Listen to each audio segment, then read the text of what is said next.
और मैं हूं आपके साथ वर्षा। बुलेटिन की शुरुआत करेंगे रायपुर से मिल रही बड़ी खबर के साथ, जहां सीएम भूपेश बघेल के आज के कई कार्यक्रम हैं। सुबह 11:30 बजे रायपुर पश्चिम में कांवड़ यात्रा में शामिल होंगे। दोपहर 12 बजे एक निजी कार्यक्रम में शिरकत करेंगे और क्रेडाई छत्तीसगढ़ कार्यक्रम में शामिल होंगे सीएम भूपेश बघेल। शाम 5:30 बजे कुश्ती प्रतियोगिता कार्यक्रम में शामिल।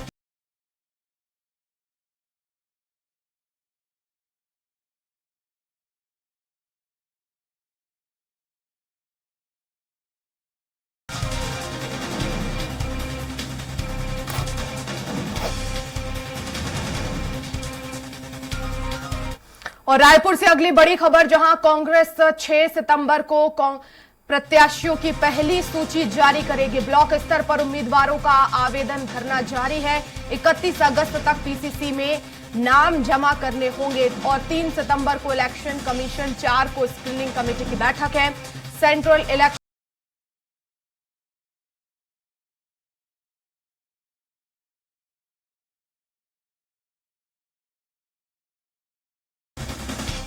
और ज्यादा जानकारी के लिए संवाददाता हेमंत शर्मा हमारे साथ फोन लाइव जुड़ गए हैं। हेमंत, क्या और जानकारी मिल रही है? कांग्रेस जो है अपनी पहली लिस्ट जारी करने वाली है। कौन कौन सी ऐसे वो सीटें हो सकती हैं जिस पर पहले उम्मीदवार घोषित किए जाएंगे? देखिए वर्षा, एक तरफ बीजेपी ने अपने 21 प्रत्याशियों की घोषणा पहले ही कर दी है और उसके बाद से भी अब दबाव कांग्रेस में बढ़ रहा है कि वो भी अपनी जो पहली लिस्ट है वो जारी करे।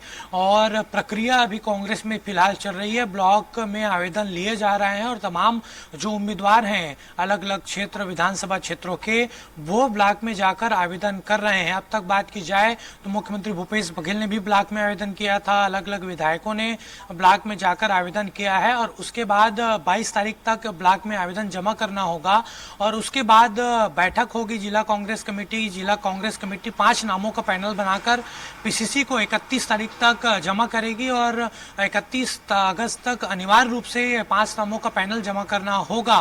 और उसके बाद फिर यहाँ पर स्क्रीनिंग कमेटी की बैठक होगी। जो स्क्रीनिंग कमेटी के सदस्य हैं, अध्यक्ष हैं, वो इसमें शामिल होंगे और 3 तारीख को रिकमेंडेशन के लिए ये नाम आला कमान को भेजा जाएगा, केंद्रीय चुनाव समिति को।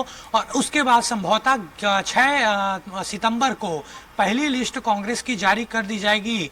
इसके बाद के संकेत भी मिले हैं। प्रदेश प्रभारी कुमारी सैलजा ने भी इस बात को स्वीकारा है कि 6 सितंबर के आसपास कांग्रेस पहली लिस्ट जारी कर देगी। और जो सूत्रों से हवाले से खबर मिल रही है उसके मुताबिक उन सीटों को लेकर कांग्रेस पहली लिस्ट जारी करेगी जहां पर वो लगातार जीतती नजर आ रही है। एक तरफ बीजेपी की बात की जाए तो जो 21 प्रत्याशियों की नाम की घोषणा की गई है वो उन सीटों पर पिछले 2018 के विधानसभा चुनाव में बीजेपी को हार मिली थी। यानी जिन सीटों पर हार मिली थी उन सीटों को लेकर पहले नाम घोषित किया गया था। लेकिन दूसरी ओर कांग्रेस की बात की जाए तो कांग्रेस पहली लिस्ट में उन विधानसभा सीटों को शामिल करेगी जो विधानसभा में लगातार जीत दर्ज हो रही है।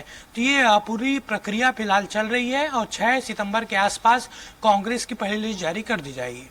बिल्कुल हेमंत, लेकिन पाटन विधानसभा सीट पर आखिर किस तरह के समीकरण अब देखने को मिलेंगे? क्योंकि बीजेपी ने सांसद विजय बघेल को उतारा है और ऐसे में सीएम भूपेश बघेल भी वहां पर कड़ी टक्कर देते हुए नजर आए हैं। तो इस बार क्या समीकरण वहां पर बन रहे हैं? कांग्रेस क्या कुछ खतरा लेकर वहां पर चल रही है या वहां पर और अलग रणनीति बनाने की जरूरत है? जाहिर तौर पर मुख्यमंत्री भूपेश बघेल वहां पर प्रमुख चेहरा होंगे, लेकिन क्या कांग्रेस के अंदर खाने कुछ ऐसी खबरें कि आखिर अब क्या रणनीति यहां पर बनाई जाए? क्योंकि वहां पर भी जो है बघेल वोट बैंक ज्यादा है और ऐसे में जातिगत समीकरण दोनों तरफ एक जैसे बैठ रहे हैं।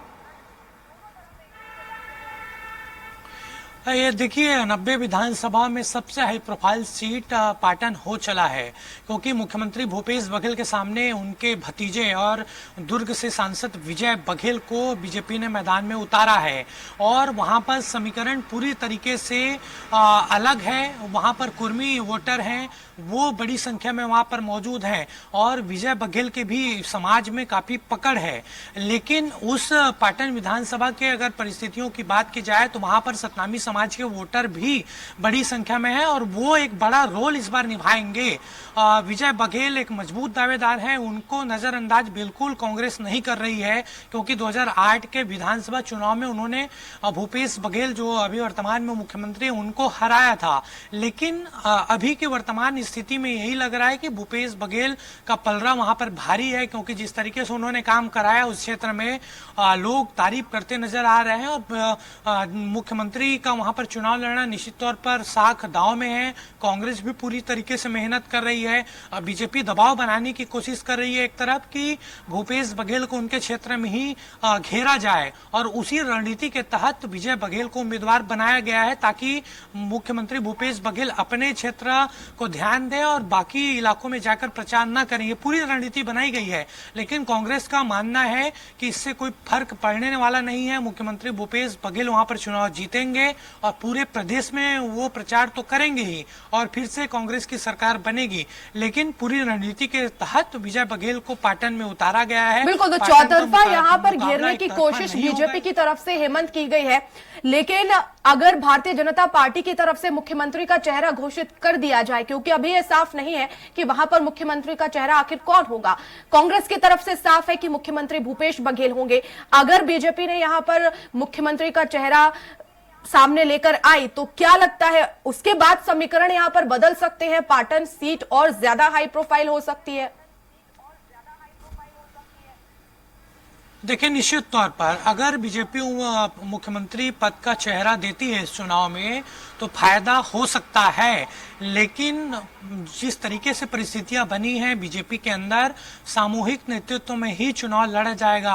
आला कमान ने सख्त लफ्जों में कहा है कि सामूहिक नेतृत्व में यहां पर लड़ा जाएगा, क्योंकि कोई ऐसा चेहरा फिलहाल सामने नहीं आया है। ठीक है, प्रदेश अध्यक्ष अरुण साव को लेकर बातचीत हो रही है, लेकिन उनको अगर चेहरा बनाया जाता है तो पार्टी के अंदर विरोध भी होगा, क्योंकि काफी सीनियर लीडर्स और हैं। तो इस बार फूक फूक कर कदम बीजेपी रख रही है विधानसभा चुनाव को लेकर, इसीलिए कोई चेहरा नहीं देगी। सामूहिक नेतृत्व में चुनाव लड़ा जाएगा। अगर जीत दर्ज होती है तो फिर विधायक दल, क्योंकि बीजेपी में ये स्पष्ट निर्देश है, स्पष्ट अनुशासन होता है कि अगर जिसको मुख्यमंत्री पद का उम्मीदवार घोषित कर दिया जाता है या विधायक दल जिस व्यक्ति को वहां पर नेता चुनता है वही मुख्यमंत्री होता है। बीजेपी का विरोध इस तरीके से खुलकर सामने नहीं आता है। फिलहाल सामूहिक नेतृत्व में ही बीजेपी चुनाव लड़ेगी। बिल्कुल, शुक्रिया हेमंत तमाम जानकारी